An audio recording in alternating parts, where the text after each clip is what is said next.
A continuación, De Mañana con Monumental.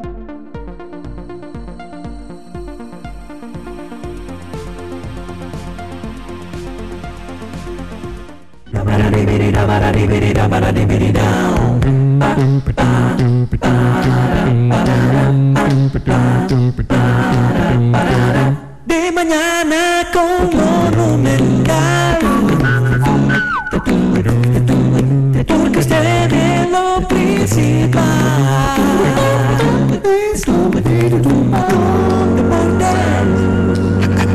Curiosidades, espectáculos y mucho más. De mañana con Monumental, porque usted es lo principal.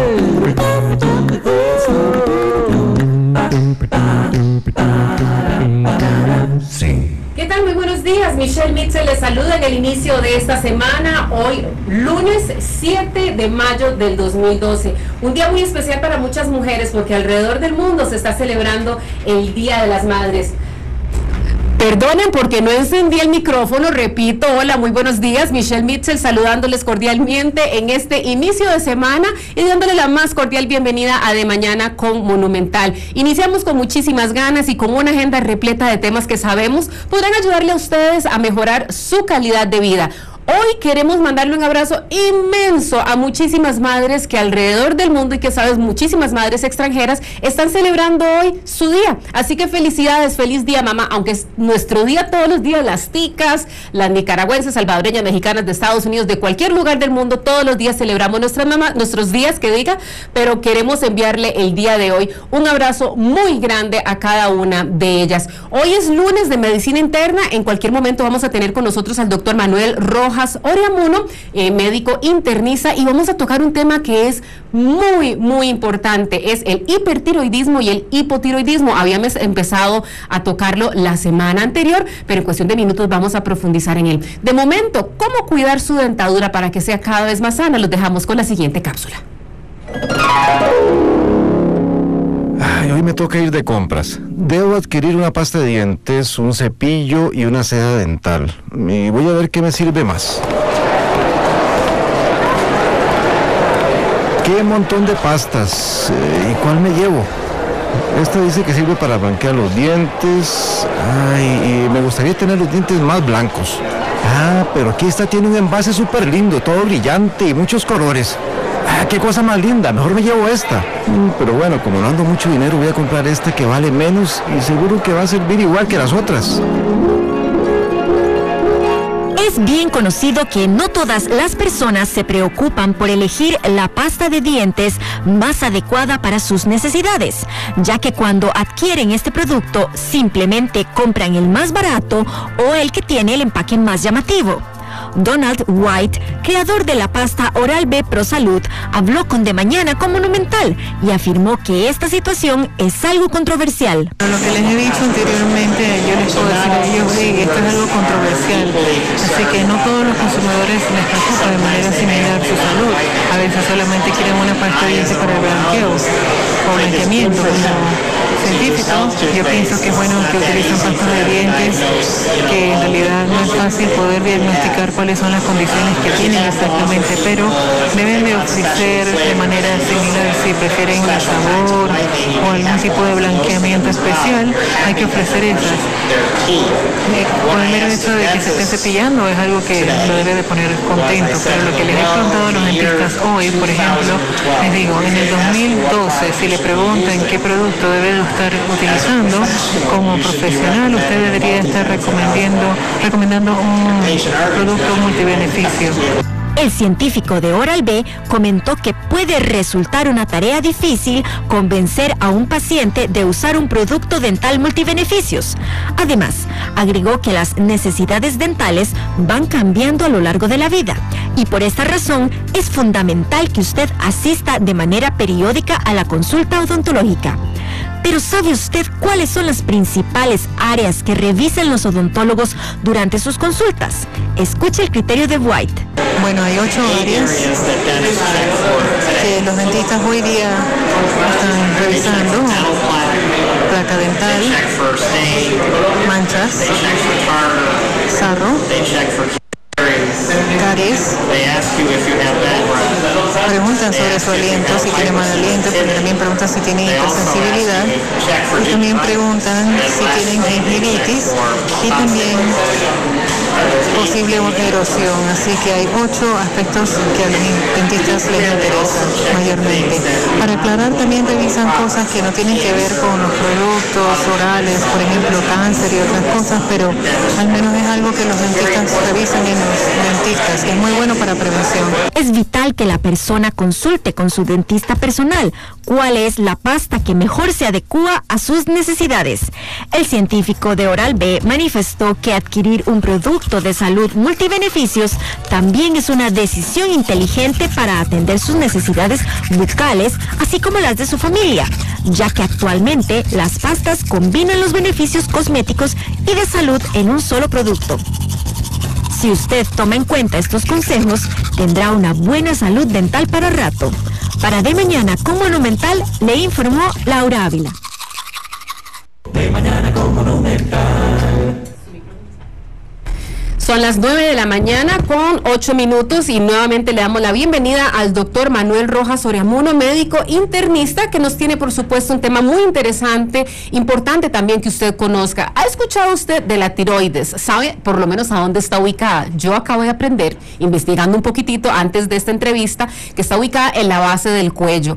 Y muchas veces nos enteramos de la tiroides cuando algo no funciona bien con ella, porque es la que se encarga de regular el metabolismo y normalmente no le ponemos atención. Si funciona bien, nadie sabe ni para qué es, ni dónde está ubicada, pero cuando empieza a dar problemas es cuando entonces empezamos a ponerle atención. Por eso hemos decidido esta mañana del lunes arrancar con este tema en compañía del doctor Rojas Oriamuno y para poder empezar a entenderlo, tal vez, doctor, si usted nos cuenta la tiroides, ¿para qué sirve específicamente? Buenos días, Michelle. Muy buenos días. Michelle, con más respeto. No, Michelle, por favor, quíteme años.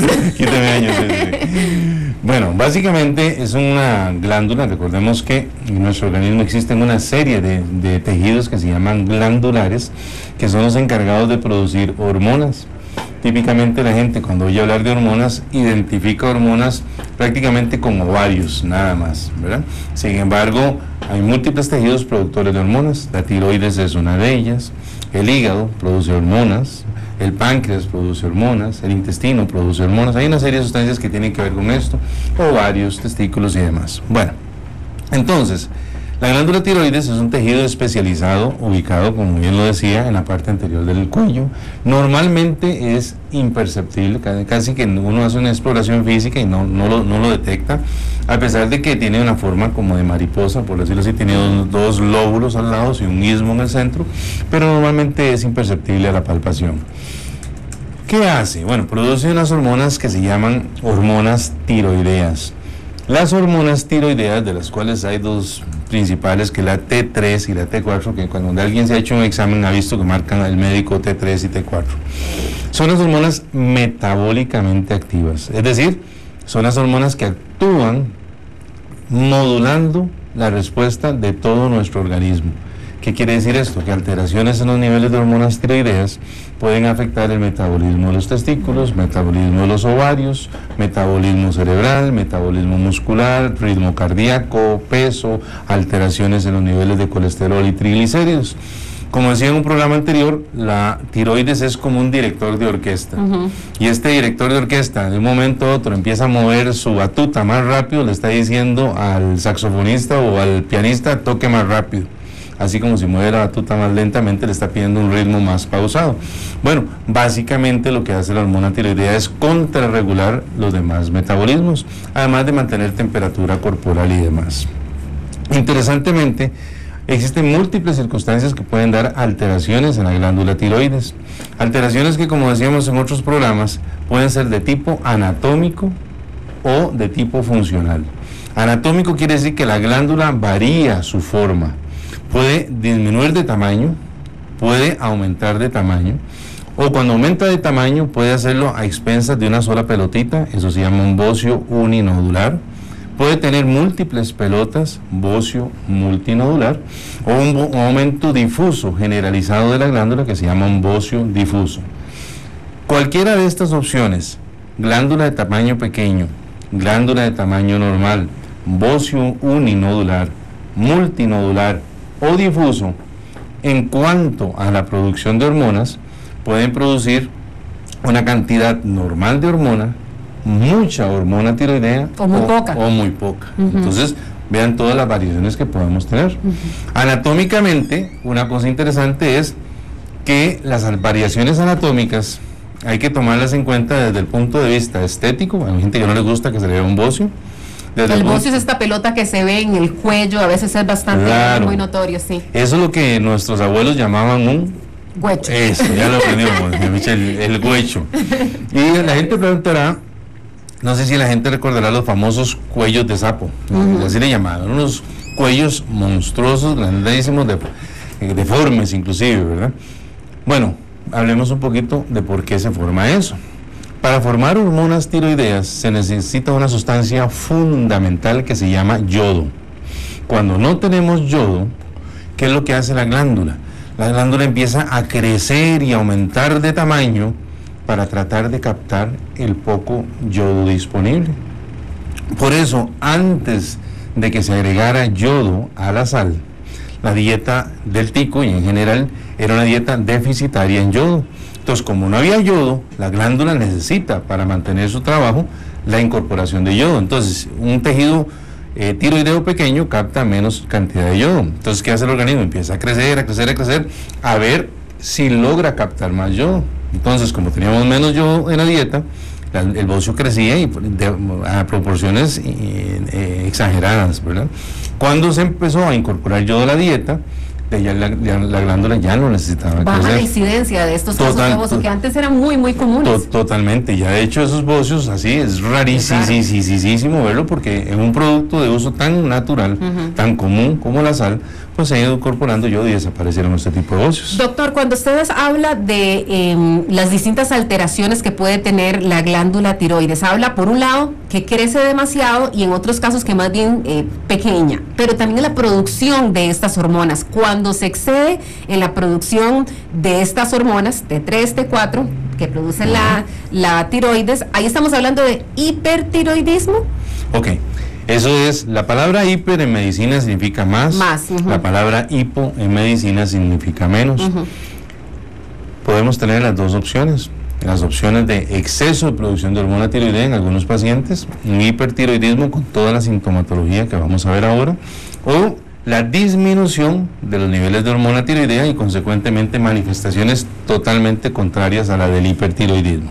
Cuando tenemos un hipertiroidismo, por ejemplo, eso es como agarrar un carro y meterle el acelerador, o como cuando agarramos un disco, de los famosos long play de 78, y lo poníamos a girar a una velocidad mayor. Los viejitos, como nosotros conocimos los long play, que eran esos discos que... Los de acetato. Los de acetato. No, yo los conocí, no crean. Yo le llevo más años, ¿verdad? Y eran de 33 revoluciones por minuto. Así es. Y uno los ponía a girar en 78 y no se entendía lo que decían porque iban demasiado rápido. Bueno, eso es lo que hacemos cuando tenemos un hipertiroidismo. Tenemos acelerado el metabolismo. Consecuentemente, tenemos aumento de toda la sintomatología. Entonces, el paciente puede experimentar taquicardia, porque estamos incrementando la frecuencia cardíaca, la sensación de palpitaciones o inclusive arritmias.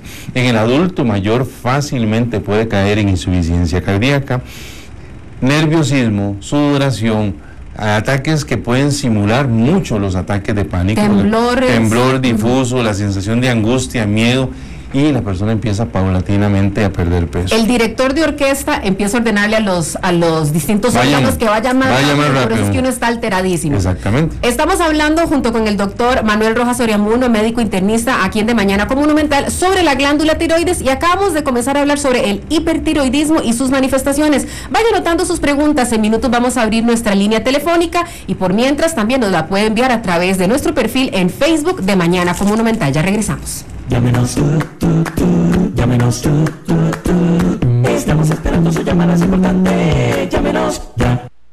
No me toque el dial porque usted está De Mañana con Monumental. Ya regresamos con De Mañana con Monumental.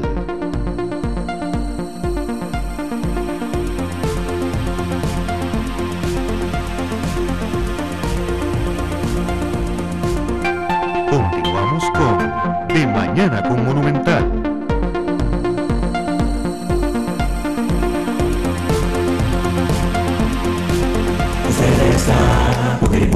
De mañana con Monumental. 9 de la mañana con 21 minutos. Hoy lunes estamos en el tema de medicina interna y estamos hablando particularmente sobre la glándula tiroides. Me encantó esta metáfora que utilizó el doctor. Dice que la tiroides es como el director de orquesta y cuando empieza a alterarse, empieza a darle órdenes de que vaya más rápido o más lento a distintos órganos y eso puede manifestarse en distintas síntomas. Tenemos una primera llamada telefónica al 905-222-0000. Doña Ana, muy buenos días y adelante. Buenos días, gracias. Es que quería hacerle una consulta al doctor. Tenemos un problema con mi mamá, ella tiene 64 años y ha venido manejando presiones muy elevadas, de 210 sobre 130, 140, y ahí.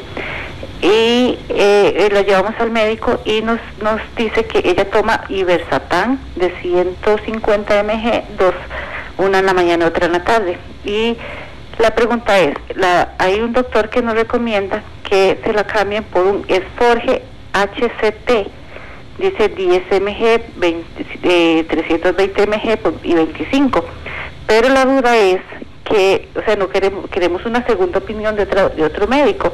Entonces ¿cuál es la persona, o sea, cuál médico es el ideal para que llevarla a ella? Si un internista o nos hablaron de un nefrólogo, entonces a ver si él nos puede ayudar. Muchísimas gracias por su consulta, doña Ana. No sé si doctor usted necesita como alguna información adicional. No está bien con eso. Y también tenemos vía telefónica a Katia. Muy buenos días, adelante, Katia. Muy buenos días. Mi consulta es la siguiente. Tengo una joven de 16 años. Ella tiene la especialidad del síndrome de Down. Le diagnosticaron hace unos días una tiroiditis crónica de Hashimoto. Quisiera saber qué consecuencias pueden repercutir en la vida de mi hija. Muchísimas gracias por su consulta, doña Katia. Y finalmente vamos a darle espacio a Cristina. Buenos días, Cristina. Buenos días, gracias. Mi problemita es el siguiente. Yo tengo como un abultamiento al lado izquierdo, así del cuello. Hace como, me lo noté hace como unos 3 meses. A veces siento como un dolorcito, pero muy poco. Y es, sí abultado, porque al otro lado no lo tengo. Yo me veo y no. ¿Eso puede ser la tiroides? Esa es mi pregunta. Muchas gracias. Gracias a usted, doña Cristina. Doctor, si gusta, vamos a darle trámite a estas primeras consultas. Doña Ana, que nos consultaba sobre su mamá. Ok, básicamente es lo siguiente, doña Ana. Al lado de tras bambalinas con doña Michelle, de lo que es realmente una verdadera consulta médica. Para llegar a una prescripción, a llegar al final del acto médico, que es la receta, tiene que haber mediado primero una adecuada historia clínica, donde el médico se interesa en oír al paciente, donde el médico dirige algunas preguntas, donde está tratando de establecer orientación diagnóstica, donde hace un exhaustivo examen físico y donde, de acuerdo a los exámenes de laboratorio, el médico va a tomar una decisión terapéutica. Vea que tenemos muy pocos datos con el caso suyo, tenemos una hipertensión de 210, 110, bueno, sí, pero una cosa interesante es ver 210, 110 si tiene datos de insuficiencia cardíaca, si tiene 210, 110 o 130 asociado a fallo del riñón, que sería insuficiencia renal, si tiene esto asociado a diabetes u otro tipo de patología, porque eso hace que uno module o cambie los tratamientos. Recordemos que lo que es bueno para el ganso no es bueno para la gansa. Es decir, a mí me cayó bien este medicamento, con suerte se lo mando doña Michelle y la mato, ¿verdad? O sea, son cosas totalmente diferentes. Ve que interesante, cuando uno prescribe medicamentos antihipertensivos, uno tiene que tomar en cuenta un montón de factores que la gente ni se imagina. La edad del paciente.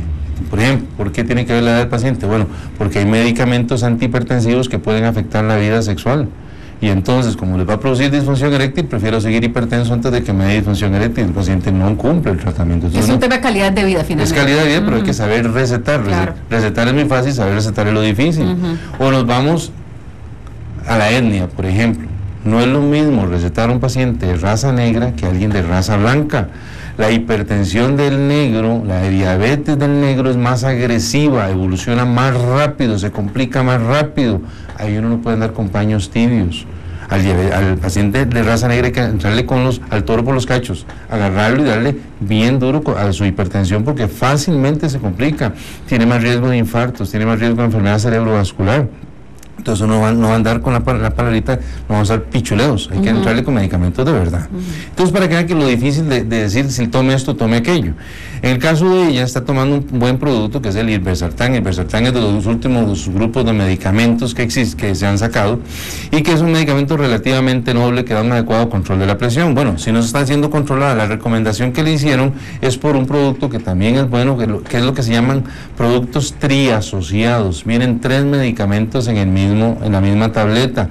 Viene un diurético, viene un primo hermano del irbesartán y viene un medicamento que es la amlodipina, que es otro grupo de medicamentos. Es un medicamento que trabaja bien, pero hay también que saber individualizar. El médico debe saber a quién se lo manda y a quién no se lo manda. Me voy a extender 3 segundos más. Por ejemplo, trae un diurético, pero si usted es un paciente que padece de ácido úrico y le estamos metiendo un diurético de esta familia, que se llaman familias de las tiacidas, pues muy bien para la presión, muy mal para el ácido úrico. O lo mismo, si usted es un paciente que tiende a tener hinchazón de tobillos y le metemos amlodipina, se le van a hinchar mal los tobillos, se va a tener los tobillos como tamales. Entonces, bien para la presión, mal para los tobillos. Por eso es que hay que saber individualizarlo. Efectivamente, la combinación que le recomendaron es una buena combinación, pero yo no me atrevería a decirle cámbielo si no lo ha valorado o un internista, o un cardiólogo, o un nefrólogo, ¿verdad? Y si quiere un manejo integral, pues sería un internista. Doña Katia nos consultaba sobre su hija con síndrome de Down, decía. Tiroiditis de Hashimoto. Básicamente es un tema interesantísimo. ¿Qué es la tiroiditis de Hashimoto?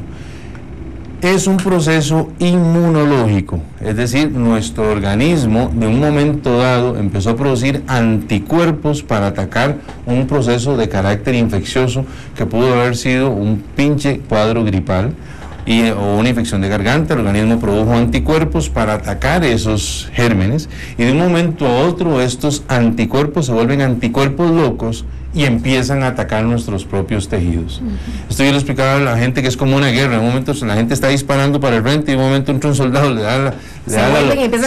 empieza a dispararle a los mismos. Bueno, resulta que los autoanticuerpos que se producen después de un cuadro infeccioso pueden afectar varios tejidos, entre ellos riñón, corazón, las articulaciones. Es el origen también, una de las explicaciones de la artritis reumatoide, y pueden atacar tiroides. La tiroiditis autoinmune de Hashimoto es nuestro cuerpo autoinmune hacia nosotros mismos. Nuestro sistema inmunológico empieza a afectar la glándula tiroides, e interesantemente en la etapa aguda se produce como un incendio en la glándula tiroides.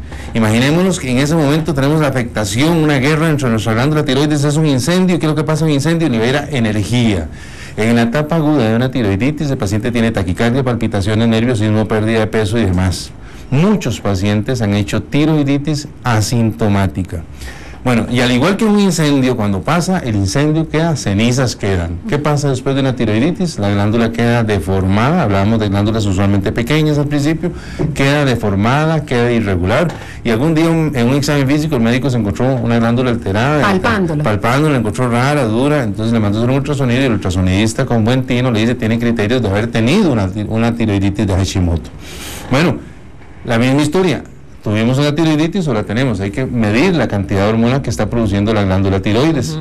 Si tenemos una etapa de tiroiditis aguda, probablemente esté el paciente hipertiroideo, con todo el exceso de producción de hormona tiroidea y con toda la sintomatología florida que mencionamos al principio. O cuando ya pasó y cenizas quedan, entonces podemos tener dos opciones. Una que es menos frecuente, que es que la glándula quede funcionando normalmente, y otra es que se quemó la glándula y la glándula quedó sin producir hormonas.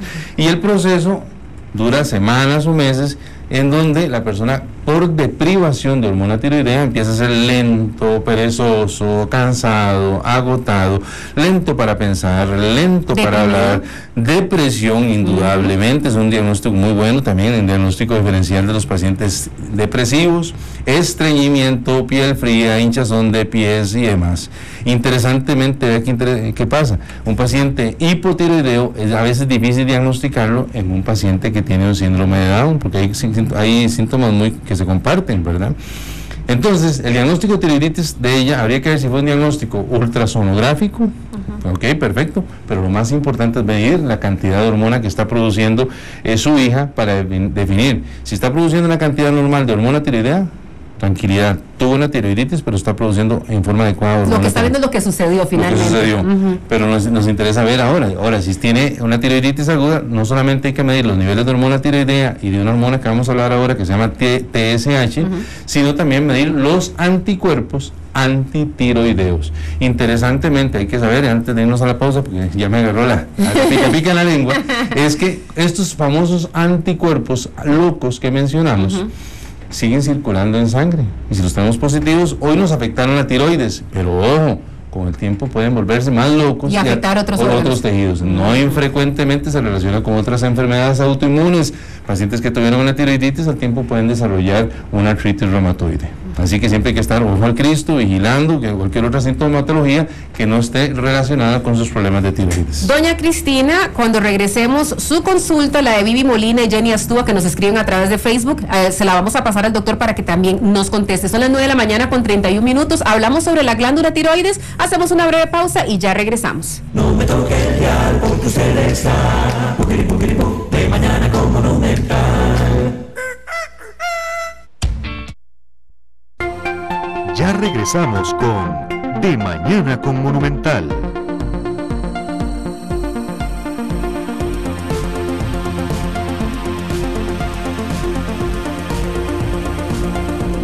Doctor Manuel Rojas Oriamuno, médico internista, y estamos conversando sobre hiper e hipotiroidismo. Doctor, teníamos una consulta que se nos quedó por allí, era la de Cristina, que dice que tiene un abultamiento en el lado izquierdo del cuello. Ella consulta a qué podría deberse esto. Toda pelotita, todo... Sí, se me fue el botoncito, ahora sí. Toda pelota, todo abultamiento en cuello debe ser exhaustivamente estudiado. Posibilidades diagnósticas, bueno, obviamente que sea parte de la glándula tiroides, es decir, que sea un nódulo tiroideo, que a su vez debería ser biopsiado. Se hace lo que se llama una biopsia por aguja fina, que es una pequeña agujita con anestesia local, se saca tejido y se manda a examinar, que es fundamental. Pero no todo lo que está en cuello es tiroides. Podemos tener ganglios calcificados. Hay gente que ha hecho alguna infección de vías respiratorias superiores, hizo un aumento de un ganglio y el ganglio se le calcificó y quedó ahí. Pero también existen enfermedades serias a nivel de los ganglios linfáticos, como los linfomas, que son tumores malignos que afectan los ganglios linfáticos. Así que toda pelota en cuello, sobre todo se va aumentando de tamaño, o si va asociado a síntomas sistémicos, ¿qué quiere decir? Ataque al estado general, que se ve mal la persona, que tiene fiebre de causa no clara, o si está perdiendo peso, con más razón debe buscar ayuda, y el médico pues obviamente la va a examinar, probablemente le va a pedir un ultrasonido para ver las características de la lesión, y muy probablemente le vaya a pedir una biopsia de la lesión para estar más tranquilo. Viviana Molina dice, un problema en la tiroides puede causar problemas emocionales. Lo pregunto porque mi psicóloga me mandó a hacer exámenes de la tiroides y yo consulté por qué me sentía deprimida y tengo cambios en mis estados de ánimo. Eso es bueno, se demuestra que está en manos de un psicólogo clínico, por decirlo así, es alguien que se dedica también a pensar un poquito más en posibilidades que puedan justificar los trastornos en el estado de ánimo. Indudablemente los dos extremos de funcionamiento de la glándula tiroides, sea el hiper o el hipo, pueden producir alteraciones en el estado de ánimo, y algunos pueden caer, por ejemplo, en cuadros depresivos, el típico paciente hipotiroideo que es lento, cansado, perezoso, lento para hablar y demás, fácilmente se deprime, y el paciente hipertiroideo que padece de angustia, de ansiedad, de sensación de palpitaciones y que puede ser etiquetado como un trastorno de ansiedad generalizado, y con suerte lo que tiene es un hipertiroidismo. Así que yo creo que, y coincido con su psicólogo, en que debería descartar organicidad, es decir, descartar que no hay un problema de tiroides, y si no hay nada de eso, pues continuar con la terapia que le está instaurando. Jenny Astúa, por su parte, dice, buenos días, yo quiero preguntarle al doctor que yo tuve un tumor maligno en la tiroides y tomo pastillas hace 1 año y medio. Desde enero tengo trastornos de la regla y el mes pasado tuve una menstruación de 23 días. Ya me hice un ultrasonido y salí bien. Ahora tengo que esperar que la doctora de Levice me dé la indicación siguiente, y yo le pregunto al doctor si será la dosis de las pastillas que le han causado ese descontrol. Bueno, aquí tenemos una información un poquito parcializada, nos falta mucha información. Una de ellas es saber qué edad tiene la paciente, porque no es lo mismo que tenga 30 años a que tenga 45 o 56 años, porque los ciclos menstruales pueden variar en relación a otro tipo de hormonas que serían las hormonas de ovario. Pero si tuvo una lesión maligna de tiroides, habría que ver qué abordaje le dieron a la lesión maligna de tiroides. Si era un nódulo hiperfuncionante aislado y quitaron solamente el nódulo, o si el paciente fue tratado desde el punto de vista quirúrgico y le hicieron una tiroidectomía total, es decir, quitaron toda la glándula tiroides, o si le dieron yodo radioactivo, por ejemplo, y quemaron la glándula tiroides. No sé, estoy poniendo ejemplos de lo que pueden haber hecho. Lo importante es ver el nivel de hormona tiroidea que tiene en este momento. Indudablemente, si los niveles de hormona tiroidea están alterados, pues esto va a repercutir también en el ciclo ovárico. Doctor, tal vez para regresar ahora al tema original, que eran las alteraciones de hiper o hipotiroidismo. Hablábamos fuera de micrófonos que dos señales que uno normalmente toma como referencia para decir algo puede estar pasando es esa persona que de repente pierde peso rapidísimo y más bien uno dice se secó, lo que popularmente dice se secó. O el otro extremo, la persona que se hinchó. Y estamos hablando de alguien que está comiendo igual, que hace la actividad que normalmente tiene, pero en un corto tiempo ve ese cambio físico. ¿Eso es indicativo tal vez un problema metabólico, un problema de la tiroides?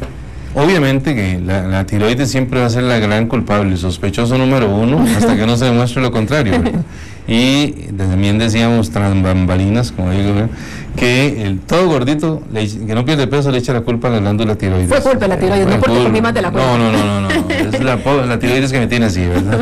Yo no hago ejercicio, pero es la tiroides, ¿verdad? Bueno, si nosotros empezamos a desglosar síntomas llamativos de un hipotiroidismo, lo voy a ver lentamente para que vean.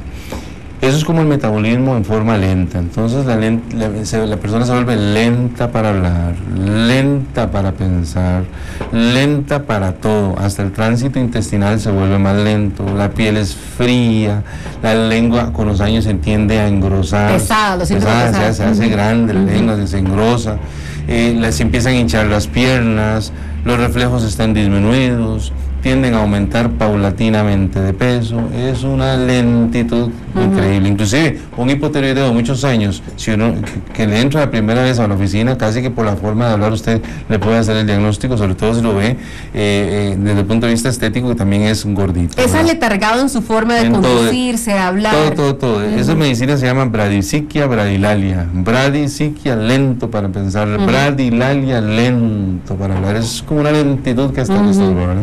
Es el típico hipotiroideo, que también una cosa importante, el hipotiroideo neonatal, que es otra cosa importante, es importantísimo hacer el diagnóstico, porque el niño recién nacido o en etapa fetal que no tiene niveles adecuados de hormona tiroidea va a producir un hipotiroidismo con retardo mental, que es lo que se llama cretinismo.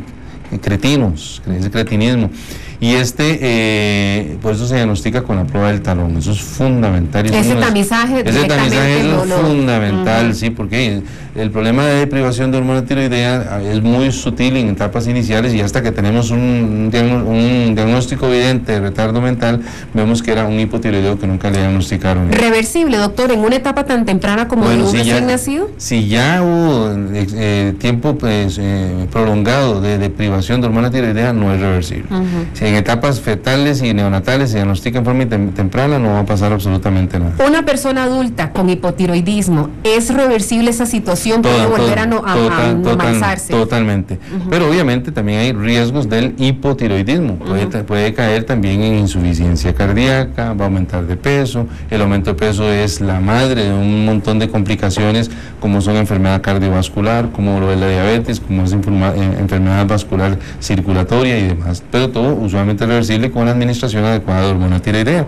Si nos vamos al hipertiroidismo, entonces vamos al revés: taquicardia, palpitaciones, nerviosismo, pérdida de peso, diarreas, intolerancia al calor, caída de cabello, susto, miedo, podemos tener arritmias cardíacas, insuficiencia cardíaca comercial aquí en adulto mayor, o todo adulto mayor que ha hecho arritmias, todo adulto mayor que ha hecho insuficiencia cardíaca debe ser exhaustivamente estudiado, y entre los parámetros de estudio están también las hormonas tiroideas. Entonces vemos que son dos extremos. Lo interesante con hormonas tiroideas es que no siempre están todos los síntomas. Por ejemplo, existe en el adulto mayor lo que se llama el hipertiroidismo apático. ¿Por qué apático? Bueno, porque usted no lo ve acelerado, no lo ve como con un cachiflín acelerado. Normal. Lo ve casi que normal, puede estar perdiendo algo de peso, pero hizo una insuficiencia cardíaca o hizo una arritmia, hizo algo. Bueno, existe el hipertiroidismo apático, que eso es también importante tomarlo en cuenta. El hipertiroidismo en adulto mayor pasa a veces muy subdiagnosticado. Doctor, factores de riesgo. Aquí entran en juego la edad, el género y algunos hábitos de alimentación. ¿Qué factores de riesgo pueden desencadenar problemas en la tiroides? Bueno, antiguamente, como mencionamos al principio, una de las causas era la deprivación de yodo en la dieta, entonces teníamos los famosos los huechos o huellos de sapo, que ya esos prácticamente no se dan.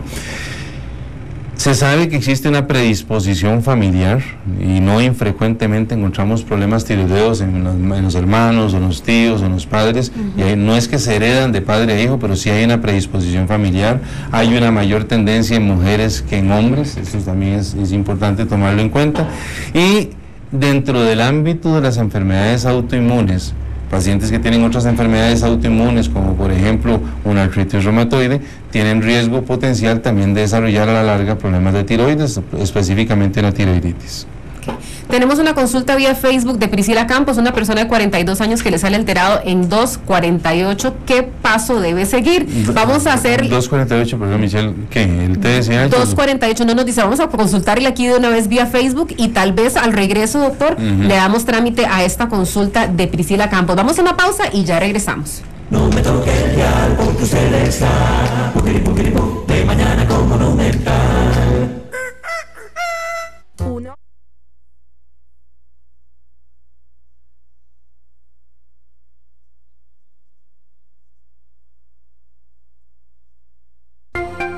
Ya regresamos con De Mañana con Monumental.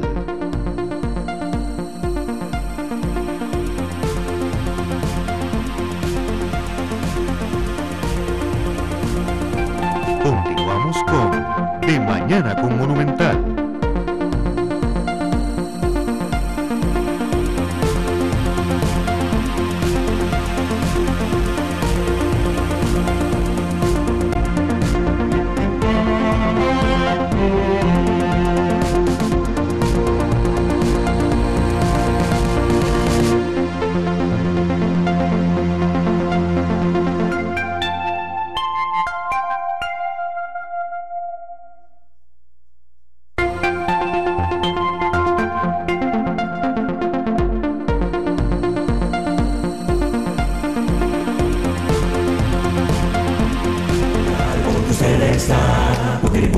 De mañana con Monumental.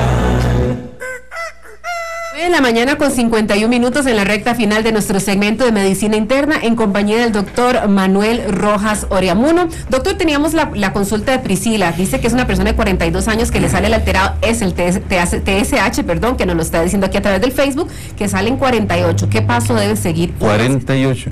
En 2:48. 2.48. 2,48, perdón. Ajá. Ok, vamos a imaginarnos dos esferas. Una primera esfera que la tenemos en la mano izquierda, que es la glándula tiroides, y esa esfera produce las hormonas metabólicamente activas, que son la T3 y la T4, que son las que tienen que ver con todo el funcionamiento de nuestro metabolismo. Resulta que la esfera de la derecha se llama cerebro y específicamente se llama hipófisis, que es el mecanismo, eso es como la Contraloría General de la República. Si aquí tenemos el director de orquesta, aquí tenemos un contralor. Y ese contralor está testeando, está midiendo constantemente los niveles de hormona que producen cada uno de los directores de orquesta. Está midiendo los niveles de hormona que produce la glándula tiroides, midiendo los niveles de hormona que produce el testículo, los niveles de hormona que producen las glándulas suprarrenales y así sucesivamente. Y se establece lo que en medicina se llama un feedback, que es un retrocontrol. Entonces, ven qué interesante, resulta que imaginémonos también una balanza, y en esa balanza en un extremo tenemos las hormonas tiroideas. Si las hormonas tiroideas suben, T3 y T4, en el otro extremo, que está la hormona estimulante de la glándula tiroides va a disminuir. Esas hormonas estimulantes son producidas por la hipófisis. Entonces, cuando la hipófisis se da cuenta que hay mucha hormona circulante en sangre, el cerebro dice, ¿para qué voy a estimular a la tiroides si está produciendo demasiada hormona? Entonces, los niveles de hormona estimulante disminuyen o desaparecen. Típicamente lo que vemos en un hipertiroideo es un TSH suprimido o no detectable. Es más sensible los niveles de hormona estimulante que los niveles de hormona circulante. Por eso es que el primer examen que uno hace no es medición de hormonas tiroideas, es simplemente un TSH. Tenemos un TSH normal, aducimos que los niveles circulantes son normales. Entonces, vamos al revés. Resulta que estamos hipotiroideos. No tenemos hormona circulante, entonces el cerebro se da cuenta que no hay hormona circulante en sangre, entonces ¿qué hace? Empieza a darle latigazos a la glándula tiroides, empieza a producir, produzca. Entonces lo que vamos a ver en un hipotiroideo es una TSH por las nubes. Parámetro normal de TSH es de 0.4 a 4. Ese es el método tradicional. Sin embargo, los últimos congresos avalan de que lo ideal es que no esté más allá de 2.5. En el caso de ella está en 2.48, está normal. Está normal, no sabemos si le están dando hormona tiroidea exógena o si está simplemente funcionando bien. En su estado natural. En su estado natural, pero de que tiene un nivel normal, lo tiene normal. Aquí también Amada Isabel Rodríguez dice, yo tengo hipertiroidismo, el TSH salió en 4.5, tengo 29 años y 23 semanas de embarazo, consulto, ¿qué riesgos tiene? Tiene un hipertiroidismo. Hipertiroidismo, correcto. Y el TSH le salió en 4.5, tiene 29 años y 23 semanas de embarazo. Vamos a ver cómo me oriento la cabecita aquí. Aquí habría que ver dos cosas. Una es, dice que está hipertiroidea. Si está hipertiroidea, deben de estar frenándole. Otra cosa importante, me echo para atrás, Michelle, es que cuando tenemos un hipertiroidismo, bueno, primero hay que ver qué mecanismos está usando el médico para frenar el exceso de hormona tiroidea. Si le está dando antitiroideos, entre ellos el que más se usa es uno que se llama propiltiuracilo, o si el hipertiroidismo fue manejado de otra manera y le dieron, por ejemplo, yodo radioactivo, que se llama yodo, que es una sustancia que se concentra en la glándula tiroides, y como es radioactivo lo que hace es que quema la glándula tiroides.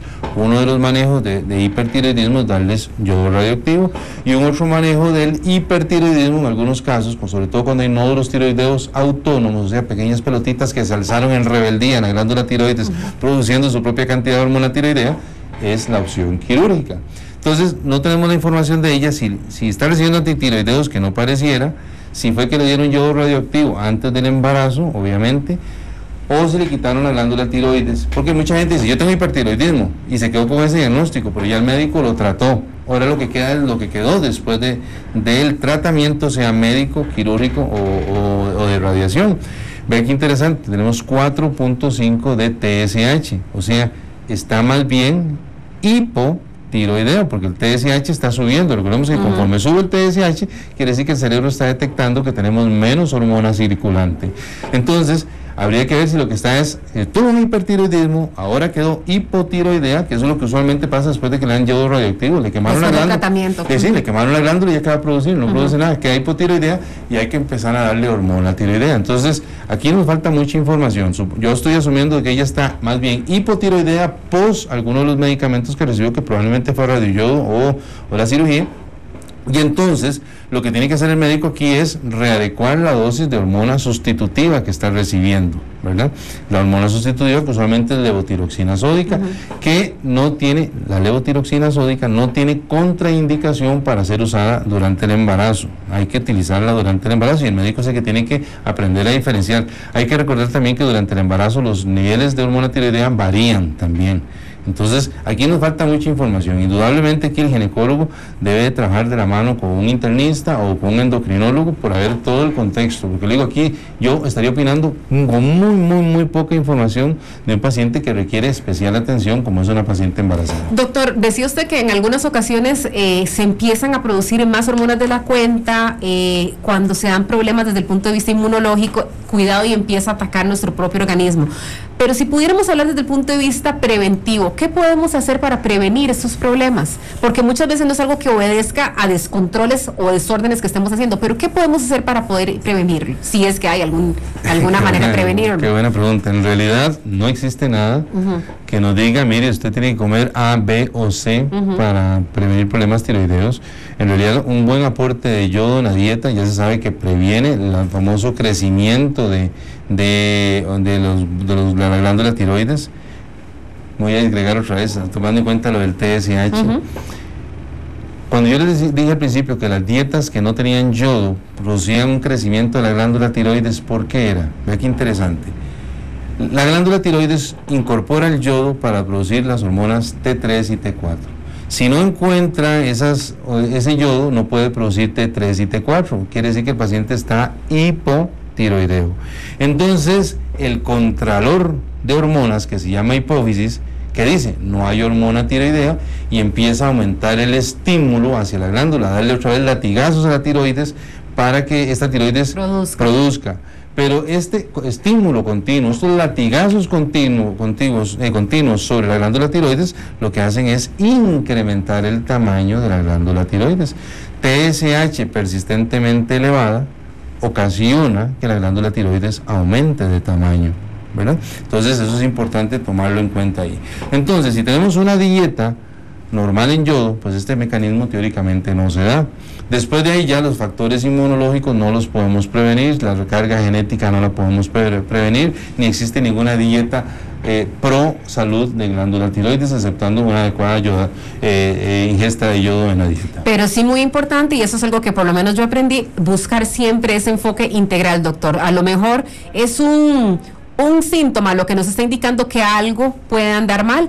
Ojalá que su doctor le escuche, que le haga un examen bastante a profundidad en ese caso para determinar qué problemas usted podría tener eventualmente en la glándula tiroides. Doctor, muchísimas gracias por haber estado con nosotros el día de hoy. No, con todo gusto, Michelle. Recordarles también básicamente que hay un correo electrónico donde les podemos ir contestando las preguntas, que es preguntasdepacientes@gmail.com. Son un montón de preguntas que tengo ahí, pero ahí poquito a poco voy contestándolas, porque yo las contesto en forma personalizada. Preguntasdepacientes@gmail.com, o a través del Facebook, que es Clínica de Medicina Interna, también ahí trato de contestarles. Y la semana entrante, si Dios lo permite, vamos a regresar con este mismo tema, porque nuevamente hay bastantes dudas en el ambiente respecto al hiper e hipotiroidismo. Muchísimas gracias, doctor, por haber estado con nosotros. Son las 10 en punto de la mañana. Vamos a hacer una nueva pausa comercial y cuando regresemos, nuestro segmento de psicología. Supera el miedo y viva con valentía. Vamos a hablar con el psicólogo Rafael Ramos y con Erika Martínez, especialista en medicina familiar y comunitaria. Cómo superar miedos y fobias. Ya volvemos. El doctor Manuel Rojas Oremuno es médico internista y lo puede localizar en la Clínica de Medicina Interna, 25 metros al norte de la entrada de emergencia de la Clínica Bíblica.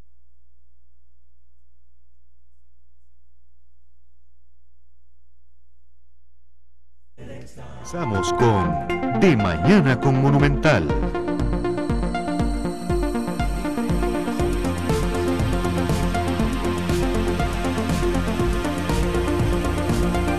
Continuamos con De Mañana con Monumental.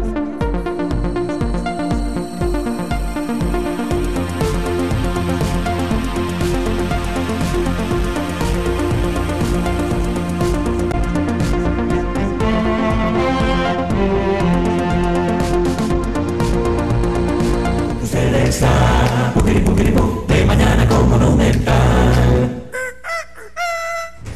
Son las 10 de la mañana con 6 minutos y ahora iniciamos nuestro segmento de psicología en compañía del psicólogo Rafael Ramos y vamos a darle continuidad a un tema importantísimo, porque muchas veces usted puede entrar en parálisis o puede tener severas dificultades para emprender cosas sencillas de la vida, el ir a saludar a alguien, el ir a buscar un trabajo, qué sé yo, distintos proyectos que en la vida desarrollamos por una fobia, por un temor, por algo que a usted le puede causar profunda ansiedad.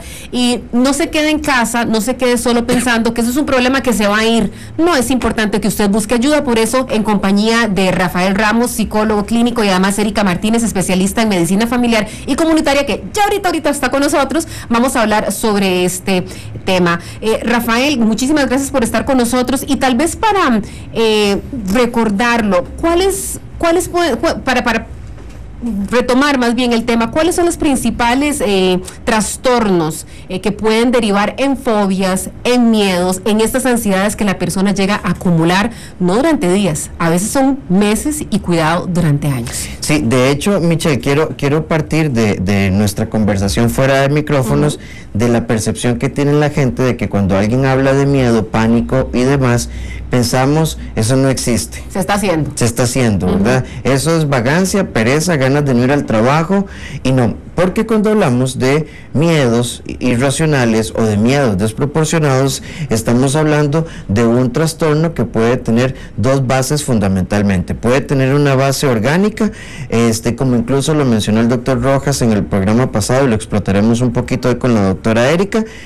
Por ejemplo, alteraciones hormonales de tipo bioquímico, alteraciones asociadas a la tiroides y demás, nos pueden generar problemas físicos y sintomatologías físicas ansiosas que de pronto se combinan con la segunda base, que es nuestra percepción cognitiva, es decir, nuestra estructura de pensamiento, lo que nosotros pensamos. Y el miedo, cuando evoluciona a un proceso más agudo, más grave, más severo, evoluciona a trastornos de ansiedad generalizada, ansiedad aguda, a fobias como las que mencionábamos, como la agorafobia, que es como una de las más frecuentes, que es miedo a establecer la vida en espacios abiertos. Entonces estas personas progresivamente pueden llegar a tener estados de retraimiento y aislamiento social marcadamente severo. De hecho, muy frecuentemente uno escucha personas que tienen años de estar, de no salir de su casa, e incluso comentaba un caso la semana pasada de una persona que tenía más de 22 años, no solo de no salir de su casa, sino de no salir de su cuarto. Entonces, realmente es complejo. Hasta su casa le resulta amenazante, si es el caso. La fobia social, que era esta dificultad para establecer relaciones sociales positivas, hablar con las personas, establecer relaciones afectivas y, por supuesto, menos establecer una relación de pareja o, por ejemplo, abrirse a la vida sexual y demás.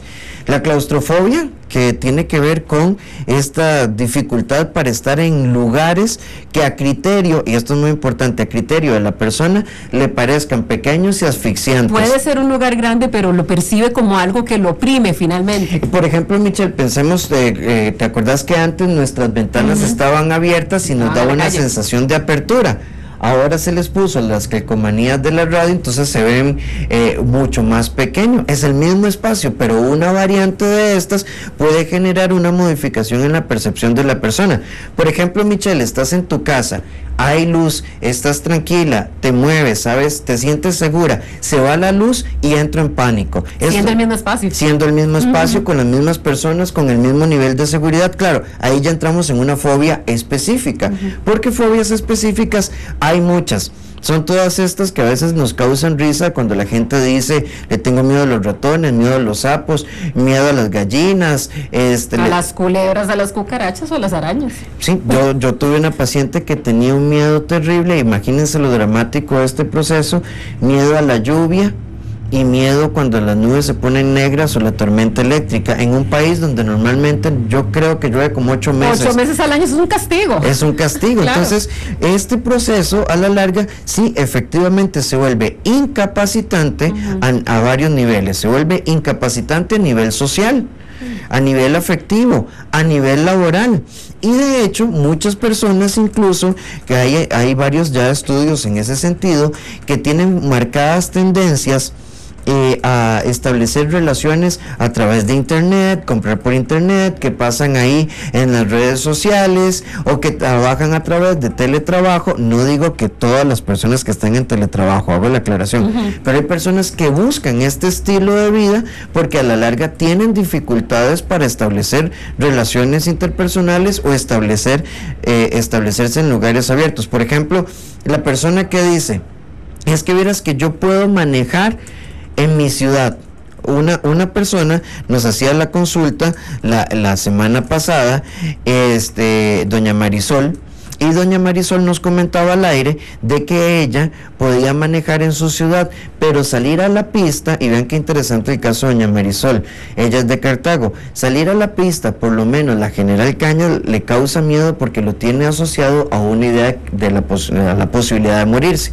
Pero la Bernardo Soto, que creo que es la de Cartago, no, la Florencio del Castillo, que es la de Cartago, esta no, porque es la que normalmente utiliza. Entonces vean que la fobia va a estar determinada por la percepción individual que tenga el paciente. No podemos establecer, ahora, es un trastorno emocional, es una enfermedad emocional que puede tener base orgánica y que necesita tratamiento en interconsulta. Muy importante, Rafael, y le damos la bienvenida a Erika Martínez, especialista en medicina familiar y comunitaria. Hay que hacer allí un pequeño cambio en los parqueos, claro, porque si no, no se nos iba el doctor Rojas Soriamuno.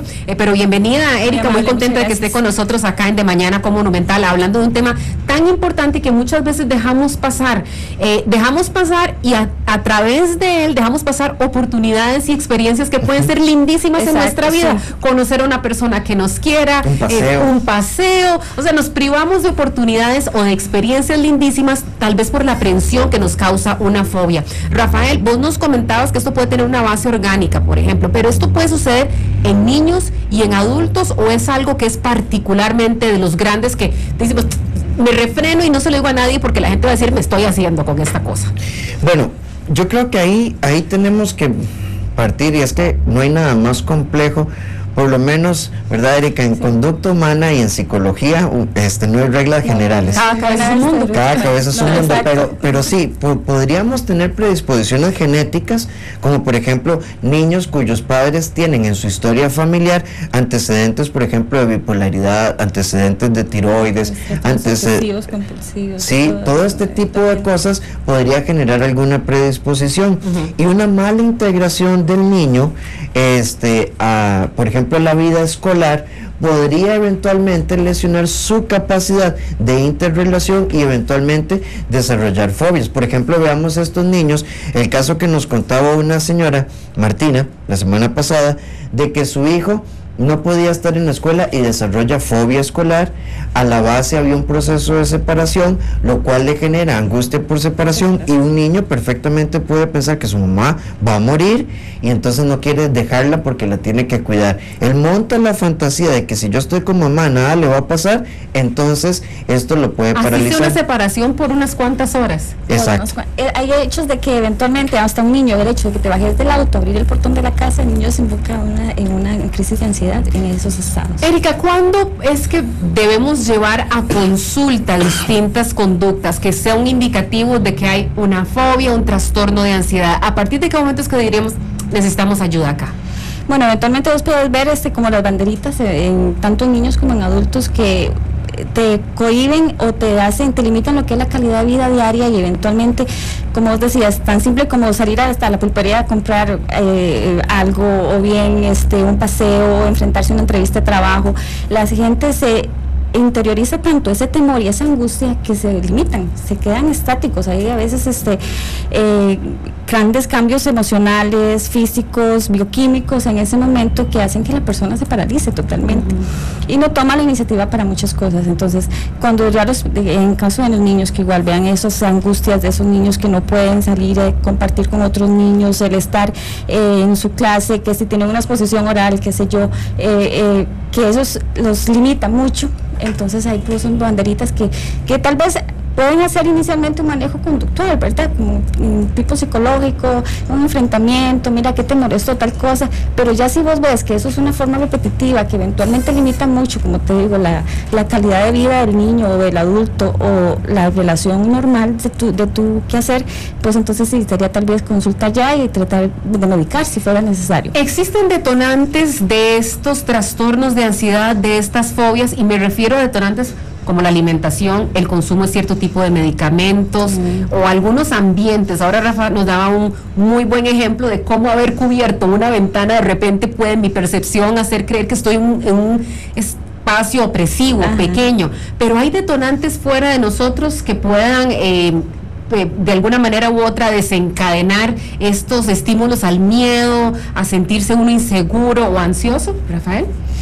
Sí, de hecho, Michelle, Esto es muy interesante y es realmente muy complejo, porque cualquier estímulo podría ser disparador. Por ejemplo, si una persona es mordida por un chihuahua, que es un perrito pequeño, pero fue abordado como de forma muy dramática de cuando éramos niños, y esto es un caso de la vida real.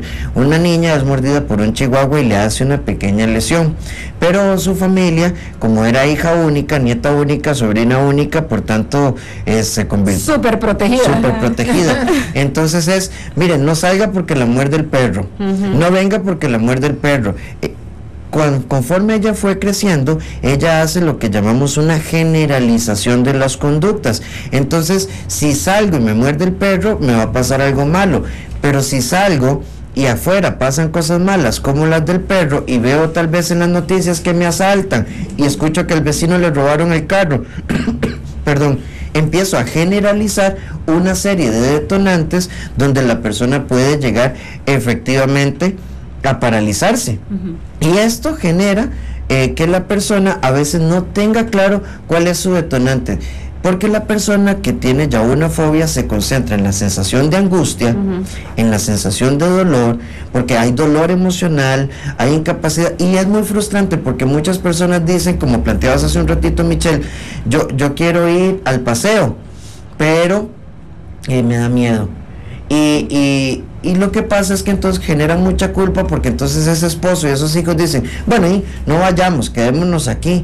Y una familia con una persona con un trastorno de estos puede ver afectada toda su dinámica. También se suprime de las distintas actividades. ¿Y qué es lo jodido de esto, Michelle? Que entonces creamos un círculo vicioso. Por ejemplo, en ataques de pánico, la persona que tiene un ataque de pánico, la sola idea de pensar que le va a dar un ataque de pánico le genera miedo, y entonces su sensación de bienestar es transitoria, porque él sabe que en cualquier momento le puede pasar. Entonces esta sensación de miedo y sobrepreocupación se convierte en el disparador cognitivo para que el ataque de pánico vuelva a aparecer. Tener miedo es algo que puede darse en cualquier momento de su vida, pero lo importante es tener control sobre esa situación. Y de eso estamos hablando el día de hoy con Rafael Ramos, psicólogo, y con Erika Martínez, especialista en medicina familiar y comunitaria. ¿Qué cosas pueden ayudarnos? Ejercicios para la respiración, yoga, prácticas distintas que podrían ayudarlo a relajarlo. De eso vamos a hablar cuando regresemos después de esta pausa.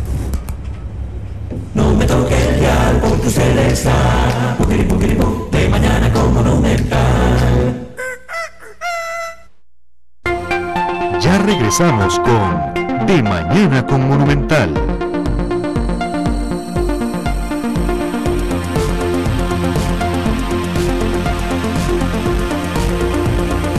Mañana con 22 minutos en compañía de Rafael Ramos y de Erika Martínez, especialistas ambos en psicología, y Erika es particularmente en tema de medicina familiar y comunitaria. Estamos hablando de cómo detectar, pero ante todo cómo tomar control de esos trastornos de la ansiedad y los miedos, las fobias que tanto se dan. Muchas veces no las identificamos y vivimos días, semanas, meses y cuidado, años con una afección que nos está robando la oportunidad de poder tener experiencias lindísimas en la vida. Queremos abrir por supuesto nuestra línea, el 905-222-0000, para que usted comparta las experiencias que usted tiene al respecto. Le pueda hacer las consultas tanto a Rafael como a doña Erika Martínez, y por supuesto las consultas a través de la red social Facebook en nuestro perfil de Mañana con Monumental. Antes de ir a la pausa, Erika y Rafael, hablábamos de la posibilidad de poder tratar las fobias, los miedos, y hablábamos de ejercicios de respiración, de yoga,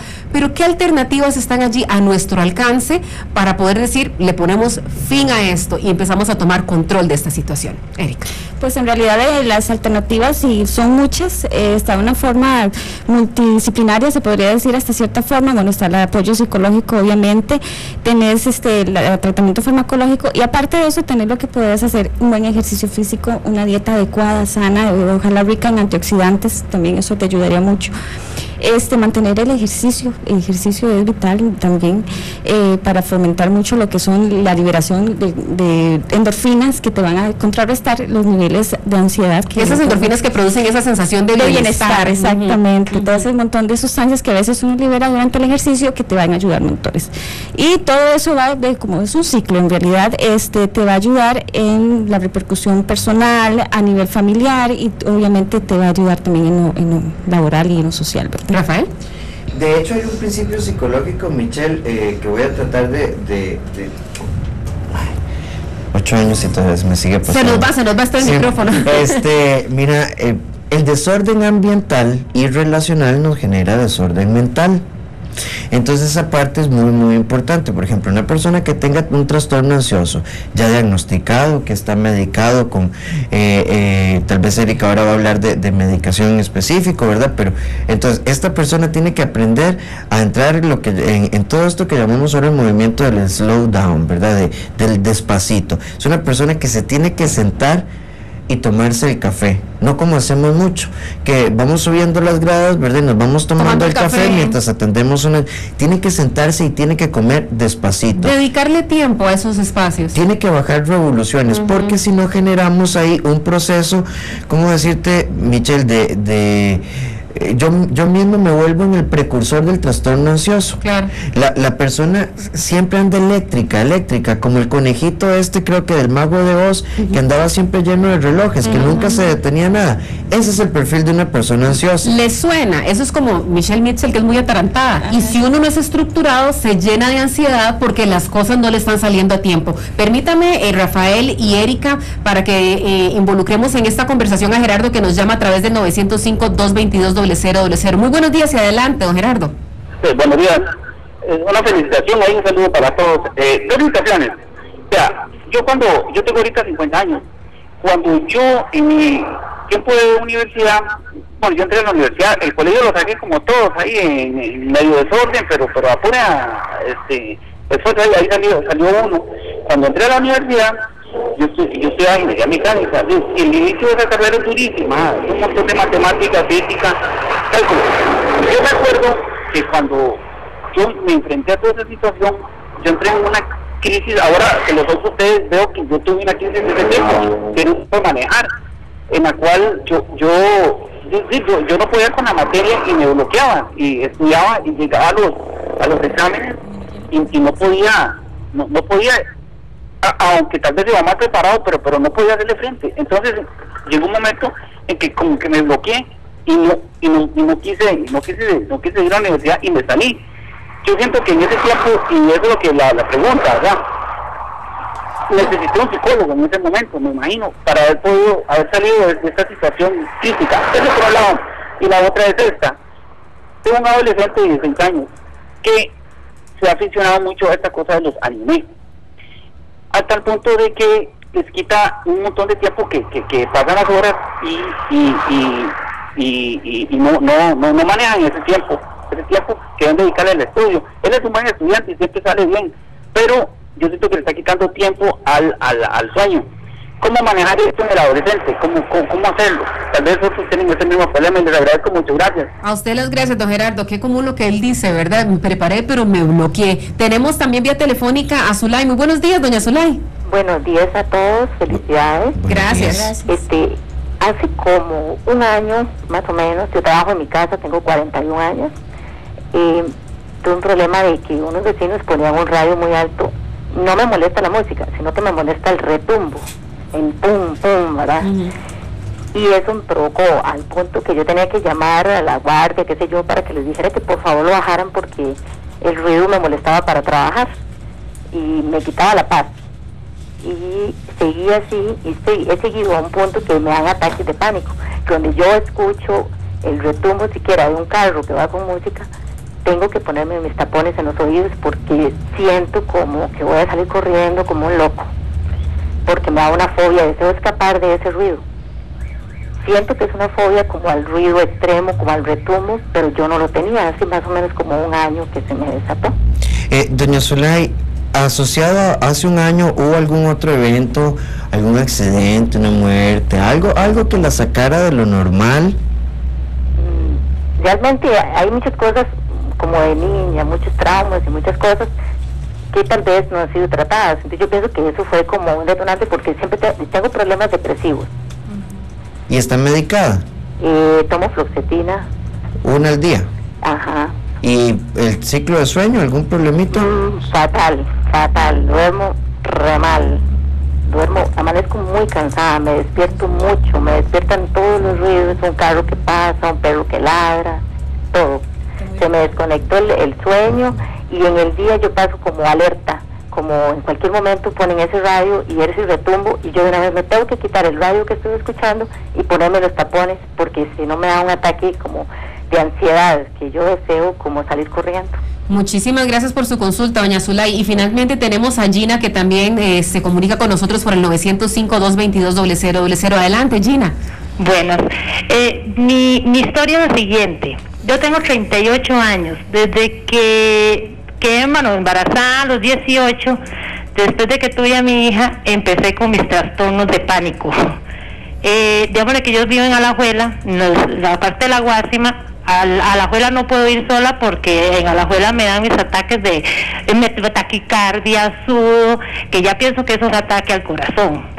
Me da mucha angustia, paso siempre con mucha angustia, ahora que la muchacha se está hablando de que hay que estar uno tranquilo, el señor fue el que hay que estar uno tranquilo, es lo contrario. Si yo estoy tranquila, más bien me empiezo a pensar, mira, me voy a agarrar esto, me voy a agarrar el otro, y me dan. Más bien tengo que estar ocupada, tengo que estar, no puedo estar quieta. De hecho, perdón, doña Zulay, Michelle, hay que hacer la diferencia entre estar tranquilo y el ser pasivo cuando hay un trastorno de pánico. Claro. Sí. Muchísimas gracias por su consulta, Gina. Vamos a empezar a darle... tenemos una última consulta de Glenn, que también nos llama por teléfono. Muy buenos días, Glenn, adelante. Buenos días. Vea, mi consulta es que yo he pasado por dos eventos muy fuertes en los últimos 2 años, puede ser. Yo trabajé muchos años en la Universidad de Costa Rica, 14 años, del cual sinceramente me despidieron ahí, pero creo que fue por un asunto más personal que otra cosa, ¿verdad? Y en menos de un año, mi esposa me fue infiel, y ya yo tuve que salir de la casa y todo esto, y esos 2 eventos me trajeron a caer como una depresión muy fuerte, ¿verdad? De hecho me atendieron con psicólogo y psiquiatra, y supuestamente me diagnosticaron un trastorno obsesivo compulsivo. Yo ahora escuchaba al psicólogo, y él decía que a veces cuando uno se acelera mucho, se llena de ansiedad. Eso a veces me pasa a mí. Y cuando hago las cosas un poco más despacio, estoy más tranquilo, pero sin embargo a veces siento como una parálisis, ¿verdad? De falta de ganas de hacer cosas, de no querer levantarme temprano, porque ahorita no estoy trabajando, entonces me acuesto tarde y me levanto muy tarde, y a veces no hago nada, y para mí es frustrante, porque no era mi clase de vida. Yo ahorita en este momento tengo 40 años, y yo el resto de mis años me desarrollé bien, ¿verdad? ¿Y tomas algún medicamento? Sí, claro, estuve tomando fluoxetina, varios medicamentos ahí, pero para serle muy sincero, ¿verdad? No los he vuelto a tomar, porque más bien creí que en algún momento me estaban encasillando un poco en eso, ¿verdad? Y yo antes que me tomaba una aspirina pasé a tomar un montón de pastillas, ¿verdad? Y entonces eso me hacía como sentirme mal, ¿verdad? De hecho ahora estoy un poco mejor que hace un año, pero sin embargo sigo teniendo ese problema de ansiedad, y ya me siento agotado, es como cansado, una lucha interna, ¿verdad? Que me hace no reaccionar a veces, ¿verdad? Glenn, muchísimas gracias por compartir su experiencia con nosotros, y de corazón le quiero animar a que siga adelante. De verdad que a veces uno se siente cansado, como dice él, ¿verdad? De estar pasando por esa situación debe ser muy gravoso. Usted nos lo relató, y le agradecemos la apertura a contarnos situaciones tan difíciles en su vida, y le animamos a seguir adelante. En unos instantes los doctores van a estar contestándole. Y finalmente vamos a introducir a Rosy, que también nos tiene su consulta. Buenos días y adelante, Rosy. Buenos días. Mi consulta es con respecto a un niño que va a cumplir 10 años. y él ha sido muy excelente en la escuela, su nota ha sido excelente todo el tiempo, está en cuarto, pero hace unas 2 semanas para acá tiene como ansiedad. En este momento está, digamos, acercándose la hora de irse a alistar y está muy ansioso, como que le da nervios ir a la escuela. Yo sé que están nuevos, entonces eso a él le preocupa mucho. Y yo le llevé a una psicóloga que cura con flores, floroterapia se llama. Entonces ahorita le estoy dando son gotitas 4 veces al día. Y aparte de eso, la terapia psicológica que le doy yo ya todos los días, para que esté bien. Entonces yo lo que quisiera saber es qué hago en este caso, porque se puede que casi no puede comer a la hora de almorzar, porque como que la comida se le devuelve, se le pega. Y lo explicarle. Doña Rosy, una consulta, aparte de este niño que tiene estos síntomas, ¿usted ha visto ese cambio desde hace cuánto para acá? Semanas para acá. ¿Y asociado a eso ha tenido algún problema en la escuela, un disgusto con el profesor, algún niño? No, lo he conversado yo, el profesor, bueno, con él, ¿para qué? Ese chiquito es muy tranquilo, su conducta es muy excelente y todo. Yo sé que hay de toda clase de chiquitos, pero yo no le noto que él tenga ningún problema en la escuela. A él empezaron a dar computación hace unos días.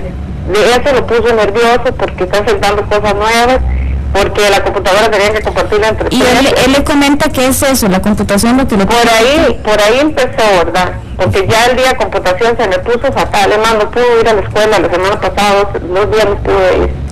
Y ahorita, yo lo veo un poquito más controlado porque le estoy dando ese medicamento. Doña Rosy, perdón, ¿él le ha comentado a usted cómo es la relación con el profesor de computación? ¿Le ha mencionado algo? Bueno, dice que lo que notaba es que a ella no le prestaba la atención necesaria, digamos, le decía, métese aquí o métese allá, haga tal cosa, y él no sabe, entonces él se sentía bloqueado y se sentía muy mal porque ya dice, mami, yo no sabía qué hacer, si yo no sé, dice, entonces ella llegaba y me decía, ¿cómo que no se ha metido en tal lado? ¿Por qué? Entonces se perdía. Pero yo le llevé hasta aquí donde un vecino para que me dieran las clasecitas y también hablé con la profesora y le expliqué el caso, y esta semana que pasó, que fue miércoles, fue el día que yo fui a hablar con ella.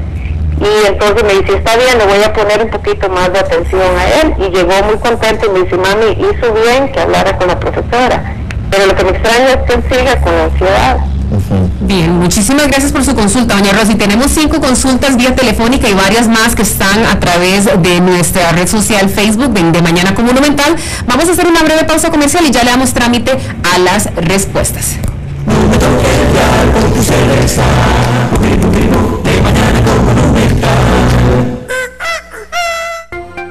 Ya regresamos con De Mañana con Monumental.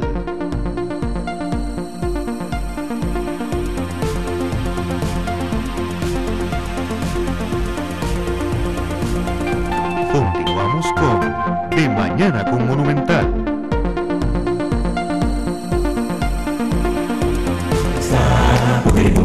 De Mañana con Monumental.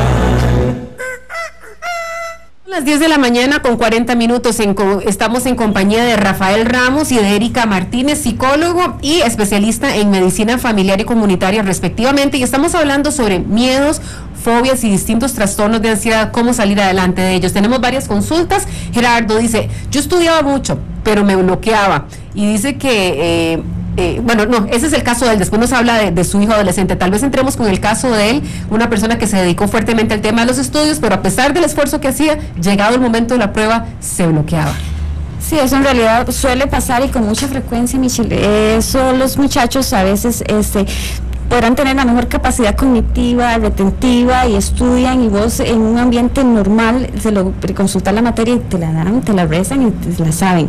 Sin embargo, a la hora de llegar a hacer el examen, muy frecuente surge ese bloqueo. ¿Por qué? Porque eventualmente es esa la ansiedad que ellos manejan. ¿Cómo me irá a ir? Anticipan, y si me va mal, y si no pasó esto, y el cuatrimestre, y tal vez unas cuentas que tenga yo que pagar la universidad que no me da. Entonces, toda esa ansiedad eventualmente desemboca en ¿qué? En un bloqueo mental que a la postre lo que da es alteraciones en la memoria, ¿verdad? Vos tenés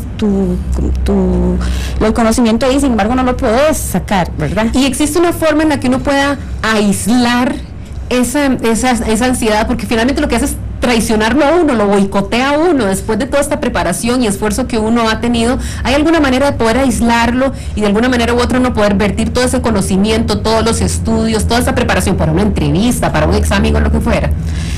Pues sí se puede, pero eventualmente cuando estás en esa fase aguda y si no sabes manejarlo, ¿verdad? Si todo es una fase de entrenamiento, si no sabes manejarlo en forma adecuada, pues no, lamentablemente tal vez no te vaya de la mejor manera.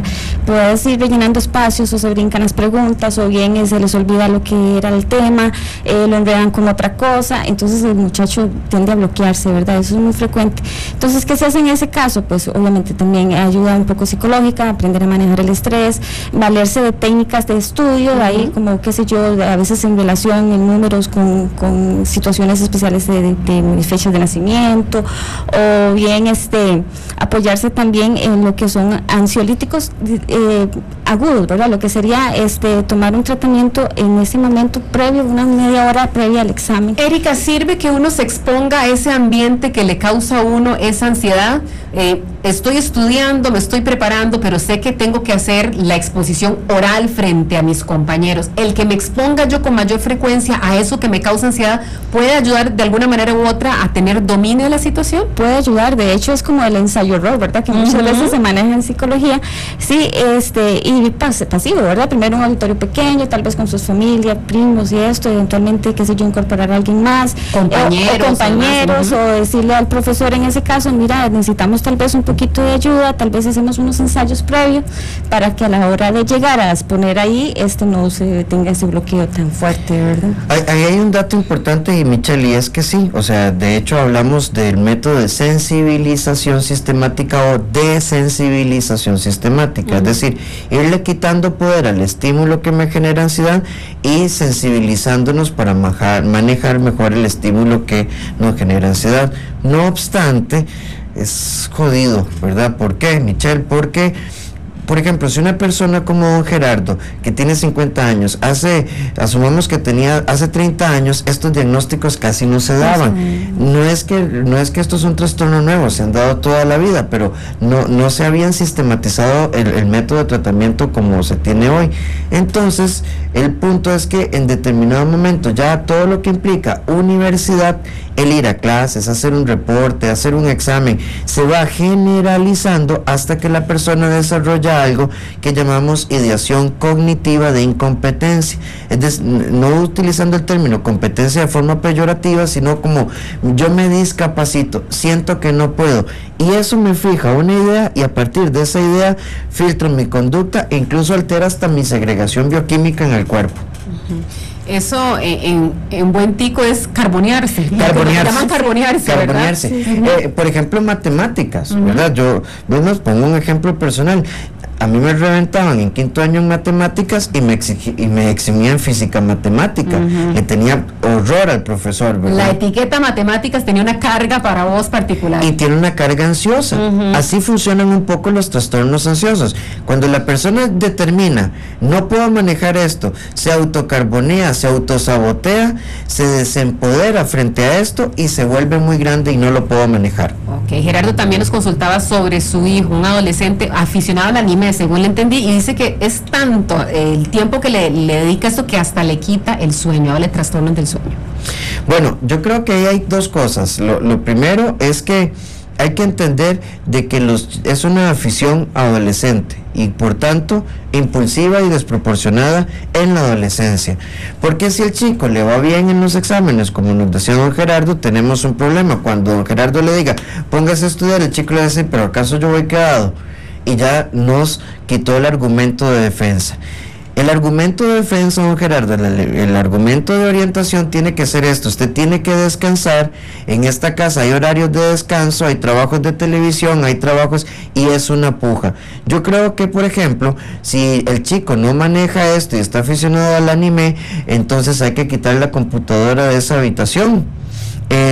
Hay que quitar el televisor del cuarto, hay que poner un televisor familiar, hay que buscar algunas otras medidas de negociación, porque si un adolescente necesita descansar, un adolescente mínimo necesita 8 horas, sobre todo por etapa. Los adultos dormimos 6 horas y todavía no la podemos jugar, pero un adolescente necesita. A mí me parece que es un tema más de dinámica familiar, de manejo familiar y de las reglas del juego, finalmente. Sí, exactamente. Bien, después Zulay, de 41 años, dice que trabaja desde su casa, le molestan los sonidos fuertes, los retumbos de la música muy alta, dice que le quita la paz y le dan ataques de pánico, que está medicada inclusive, nos decía, y que tiene problemas del sueño. Tan es así que su sueño es livianito que hasta un perro que está ladrando, un carro que pasa, puede hacer que ella se despierte. Pues en realidad ahí vemos que hay que historiar también un poco más a doña Zulay, eventualmente a ver qué fue también un detonante previo que pudo haber tenido que genere esa ansiedad asociada al ruido, ¿verdad?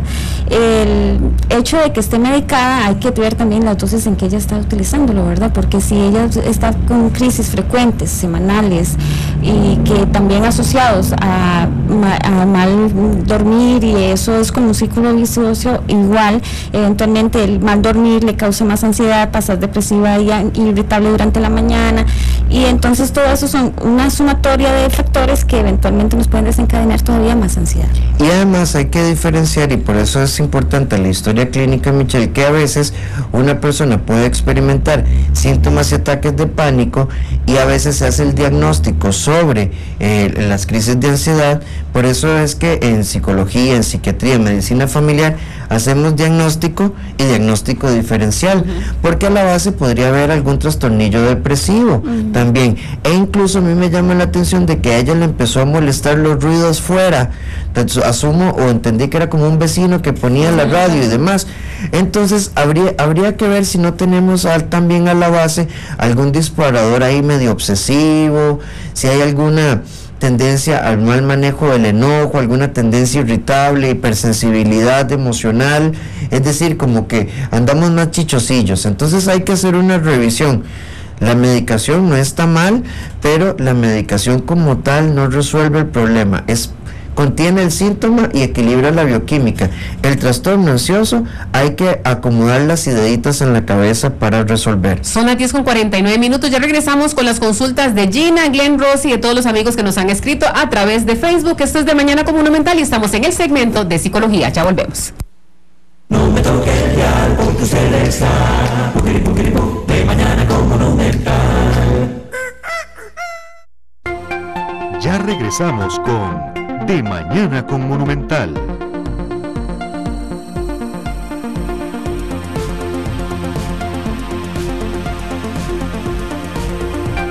Continuamos con De Mañana con Monumental.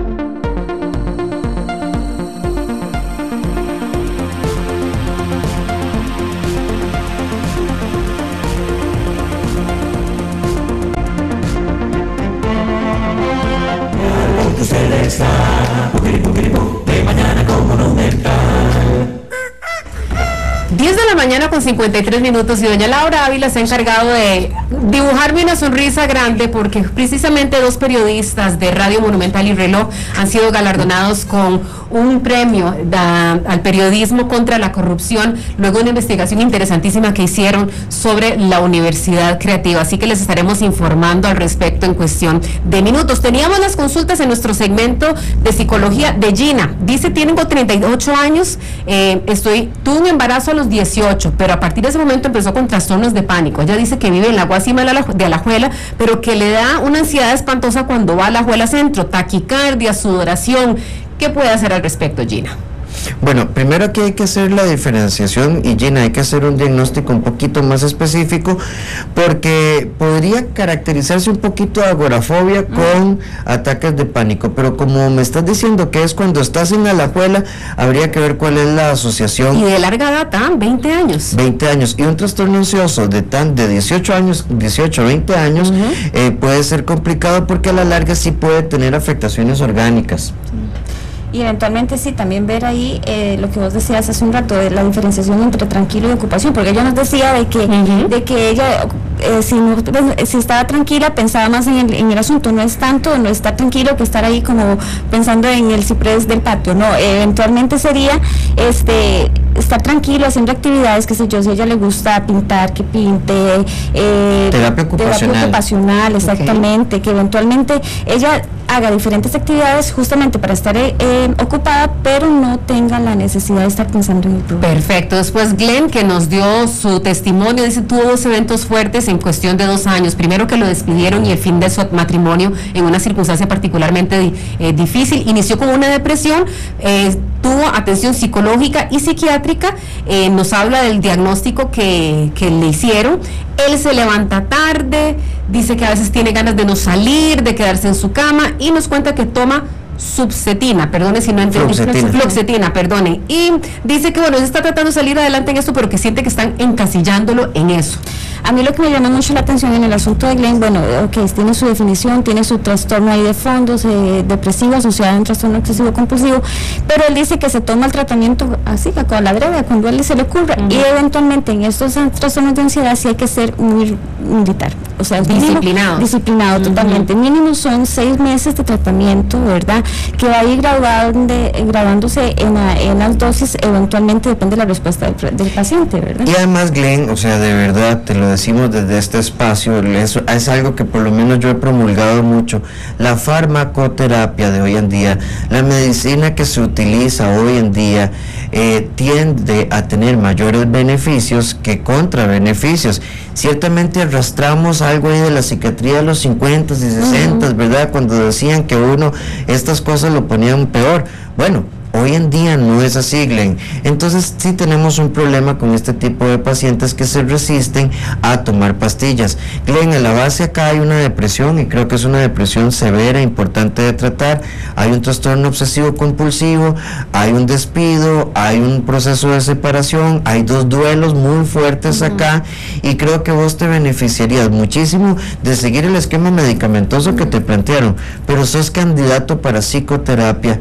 En todo caso, nos podés escribir a revista@monumental.co.cr, y doña Michelle nos reenvía los correos como para darte recomendaciones más específicas. Glenn, seguí adelante, tenemos muchas ganas de que tengamos tu testimonio ya de una persona que se está recuperando y saliendo adelante. Lo primero, escribinos para ver cómo podemos hacer para darte una manita en este tema tan importante que estás enfrentando. Y Rosy nos hablaba de un niño de 10 años, 4º grado, buen estudiante, pero dice que 2 semanas para acá lo ve un poco ansioso, nervioso, lo ve un poco intranquilo, y además nos cuenta que le han empezado a dar clases de computación hace algunos días. Pues en realidad, como estábamos historiando con doña Rosy hace un momento, es un trastorno agudo porque se ha presentado en las últimas 2 semanas, que no hay necesidad muchas veces de medicar en esta circunstancia, ¿verdad? Eso se maneja mucho cognitivo-conductual ahí con el chico, investigar bien a fondo qué son el detonante de la ansiedad que le está generando al nieto en esa circunstancia, ¿verdad? Yo quiero ser profundamente respetuoso de las alternativas medicamentosas que se tienen, y voy a hablar desde lo que piensa Rafael Ramos, pero yo pienso que cuando tenemos un trastorno ansioso específico ante la clase de computación, el primer paso es explorar qué pasa en esa relación, y además ver un poquito los detonantes familiares. La terapia alternativa de Flores de Bach, respeto a la colega que lo está tratando, pero creo que no puede ser la única intervención. Además, hay determinaciones importantísimas de nuestro colegio profesional que establece que las terapias alternativas son complementarias y accesorias para el proceso de diagnóstico y de tratamiento. Yo creo que es importante, como plantea Erika, un modelo de trabajo cognitivo-conductual, familiar, de colaboración con los docentes, para evitar de que después, como la señora que nos decía que tenía miedo a un ruido y se fue generalizando, y que ahora son todos los ruidos. Bueno, este chico tiene un problema con la clase de computación. Si no se hace una intervención oportuna, nos podría generalizar la conducta a otras materias, a la escuela, al club, al catecismo, a la escuela dominical, etcétera, y esto podría ser complicado. Entonces mi recomendación es una evaluación más integral. A doña Jenny, a Luis Orlando y a Rebeca, que nos estaban consultando vía Facebook, les prometo que vamos vamos a hacer llegar las respuestas de Rafael y de doña Erika. Gracias también a cada uno de ustedes que vía telefónica nos consultó esta mañana, y los esperamos mañana en De Mañana con Monumental, con una agenda cargadísima de temas que pueden hacerlos sentirse mejor físicamente, mejor espiritualmente, mejor también en su mente, en equilibrio en su alrededor. Muchísimas gracias a Rafael y a Erika por haber estado con nosotros. Muchas gracias. Ya viene Fabricio Santamaría con más información en Noticias Monumental.